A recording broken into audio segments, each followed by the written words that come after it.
What's better in your opinion, to have a gun and not need it, or need a gun and not have one? Hi, I'm Joe Yeager, certified instructor and founder of Executive Gun, where safe and responsible gun ownership begins.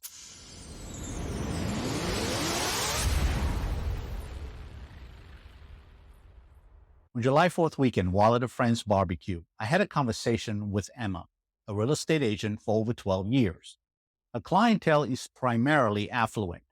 She told me that carrying a gun everywhere is paranoid, and that she hasn't, in her 12-year career, had any incidents that made her feel unsafe. I asked her if she knew any other real estate agents that had a different experience, and she said no. She did mention that some of the conferences she attends have a safety course, and she has been to one but felt it didn't apply to her because she dealt with high-level clients.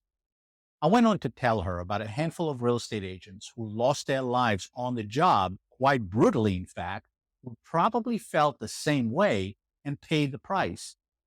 I then asked her, wouldn't you rather have a powerful way to protect yourself and not need it, than be in a situation whereby you need to protect yourself, but didn't have the means to? She smiled and repeated, it doesn't apply to me. I'll be just fine. I gave her my card, we shook hands, and went on to enjoy the feast and fireworks. It was a great celebration. Last week, I got a call from Emma. Hey, Joe, do you have a moment? Of course, Emma. What's up? Are you okay? I'm fine, but a bit shook up, she went on. What happened? I asked. I feel so silly. Last week alone, I had 2 showings that were most uncomfortable, to say the least. I was so scared, and all I could think about is our conversation a few weeks back, or was too embarrassed to pick up the phone. There's no need to feel embarrassed, Emma. I'm glad you called. How may I help you? Well, I want to get a gun, but I am nervous as heck. However, as you said when we met, better to have a way to protect myself and not need it than need to protect myself and not have a way to. So where do I start? Emma got certified, applied for a Florida concealed carry permit, and has taken the next steps to become a safe and responsible gun owner and carry permit holder with a training program we customized for her. Emma was fortunate that she got a second chance to reevaluate her situation and take the necessary steps to prevent herself from becoming a victim.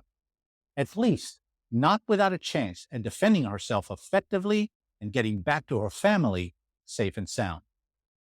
Having stared at a barrel of a gun before, and thankfully only having been robbed, I can assure you that it is one of the most helpless and terrifying feelings we can feel, especially when we have nothing equal to fight back with.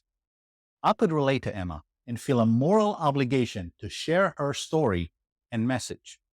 We are solely responsible for our safety and those we love and provide for. The police nor the government will be there the moment we are victimized. We are our own first responders and often the last. A firearm is the last thing I ever want to use. My life will never be the same if I do. But if all else fails, I'd rather have it and not need it than need it and not have it, because then I may not have a life at all. If you enjoyed this video, please smash the like button, subscribe to the channel, and watch the next video right here. Train hard, often, and safely, and I'll see you at the range.